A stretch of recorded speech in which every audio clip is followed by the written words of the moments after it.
Rabbi Hashem, la Gemara, ce matin, Sanhedrin 37a. Dit la Gemara, Rish Lakish Amar, Kefelach harimon rak katech, afilu rekanim shebach, meleim mitzvot karimon. Rish Lakish dit, dans le Shir HaShirim, il dit que Kefelach harimon, tu es comparé comme un morceau de grenade. De ça, la grenade. Mazé Kefelach harimon, il dit, afilu rimon, c'est rekanin. Afilu les gens qui n'ont pas Torah, n'ont pas de mitzvot, ils sont pleins de mitzvot. Il n'y a pas un juif qui ne fait pas de mitzvah. Il donne la tzedaka, il fait faveur à quelqu'un, hesed. Chaque juif, oui, peut-être il n'est pas à un niveau où ce qu'il faut être, mais il fait toujours de mitzvot. Pourquoi Rish Lakish le dit? Pourquoi Rish Lakish le dit? Rish Lakish le dit parce que lui, il était brigand. Rish Lakish était un brigand. Il avait tout un groupe avec lui. Un jour, il est passé à côté d'un fleuve et il voit une belle femme en train de se baigner dans le fleuve. Okay? Qu'est-ce qu'il a fait? Tout de suite, il a sauté dans l'eau, il veut attraper la femme. Il dit, oh, me touche pas, monsieur. Qu'est-ce que tu es en train de faire? C'était un homme. Mais il était beau comme une femme. Qui c'était? Rabbi Yochanan. Maintenant, Rabbi Yochanan, il a vu qu'il a du potentiel, celui-là. Il lui a dit, écoute, tu veux une belle femme? Moi, je vais te donner ma sœur. Elle est plus belle que moi encore. Moi, je suis beau. Elle est plus belle que moi. Tu veux te marier avec elle? Je vais te marier. Tu fais tchouva maintenant. Maintenant, tu fais tchouva, tu promets, tu laisses tout, le bêtise que tu es en train de faire, Shomer Shabbat, on va étudier la Torah. Il dit, j'accepte. J'accepte. Il a accepté. Maintenant, il a oublié son épée de l'autre côté de la rivière parce qu'il pensait que c'était une femme. Il n'avait pas besoin. La Gemara dit, il voulait retourner de l'autre côté, il ne pouvait plus. Pourquoi? Quand quelqu'un fait tchouva, ça l'affaiblit. Teshuva, tash ou bas. Tash, c'est halash. Il s'affaiblit et il étudie la Torah. Là, Rabbi Yochanan a compris qu'il a vraiment fait tchouva. Et il lui a donné sa sœur. Sans blague. Il lui a donné sa sœur, il s'est marié avec sa sœur, et chaque jour, ils étudiaient ensemble. La Gemara dit dans Baba Metzia, un jour, ils sont arrivés à un passage. Comment fabriquer une épée? Maintenant, l'épée, elle est faite en métal. Qu'est-ce qui arrive si de l'impureté touche le métal?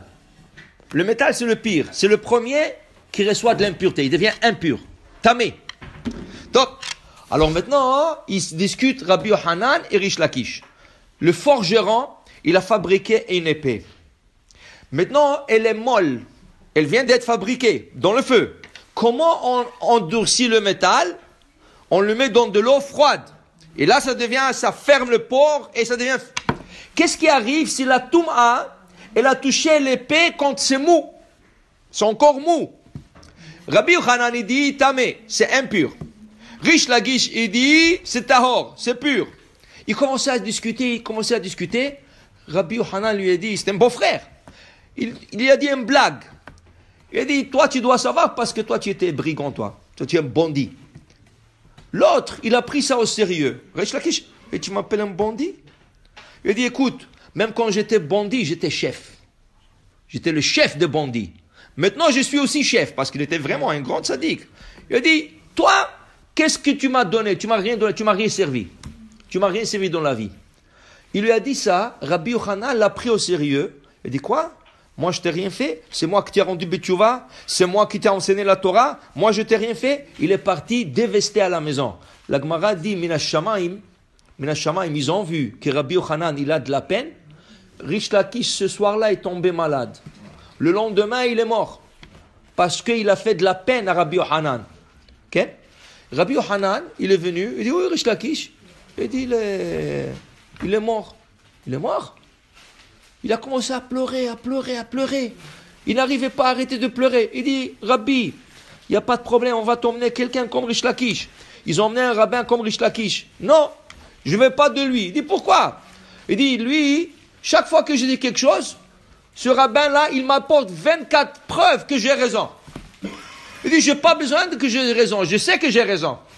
Rish Lakish, quand j'ai étudié avec lui, il m'a apporté 24 questions que je n'ai pas raison et j'ai dû répondre les questions à Rabbi Yochanan et je suis devenu un grand chacham grâce à Rish Lakish et je suis devenu un chacham grâce à Rish Lakish. La Gemara dit, il ne pouvait pas se consoler jusqu'à qu'il a demandé aux chachamim prier pour lui pour mourir. Et il a dit la phrase suivante, o havruta, o mituta, ou une partenaire d'études ou la mort. Et il est mort, Rabbi Yochanan. Il ne pouvait pas étudier seul. Il avait de la peine pour Rish Lakish qu'il est mort. Il ne pouvait pas étudier sans lui. Il est mort. Il a demandé qu'on prie pour lui. Ils ont prié pour lui, il est décédé.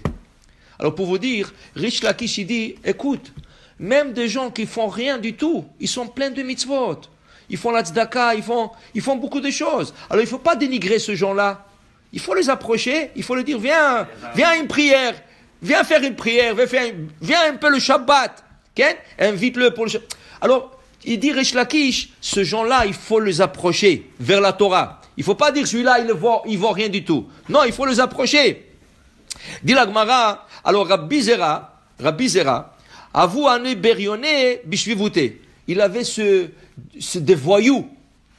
Dans son voisinage, des voyous. Il fumait, il parlait, il faisait rien du tout. Pas de Torah, rien.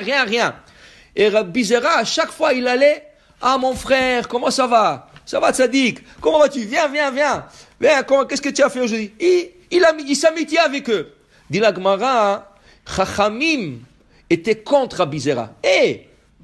Qu'est-ce que tu parles à ce voyou? Qu'est-ce que tu as à faire avec ces voyous? Toi, tu es chacham, tu es rabbin. Tu n'as pas à parler à des voyous comme ça. Et ils étaient contre Rabbi Zera. Ils étaient contre lui. Dit la Gemara, le jour que Rabbi Zera est décédé, ce voyou-là, qu'est-ce qu'ils ont fait? Ils ont tous retourné à Betchouva. Pourquoi? Ils ont dit la Gemara, ils ont dit, quand Rabbi Zera était là, il priait pour nous. Il étudiait avec nous un peu. Alors, ils n'ont pas pensé de faire tchouva parce qu'il y avait Rabbi Zera. Mais la Gemara dit, Adna Aïdna, maintenant que Katina Harir Shake, il n'est pas là pour demander de Rahamim Alan, de prier pour nous. Il dit, qui c'est qui va prier pour nous? Ils ont tous fait tchouva. Qu'est-ce que tu vois? Encore, la même chose. Il ne faut pas dire celui-là, il vaut rien. Pourquoi tu le juges? C'est pas à toi à juger. Oui, il a la natte, il a des boucles d'oreilles, tout ce que tu veux. C'est un juif. Et il faut essayer de le ramener le plus possible. Alors voilà, Rabbi Zera, il les a ramenés. Et quand il est décédé, ils sont tous fait teshuva. Pour dire que c'est important. Jamais tu dénigres un juif. Il faut le rapprocher vers la Torah. Baruch Adonai le'olam. Amen ve amen.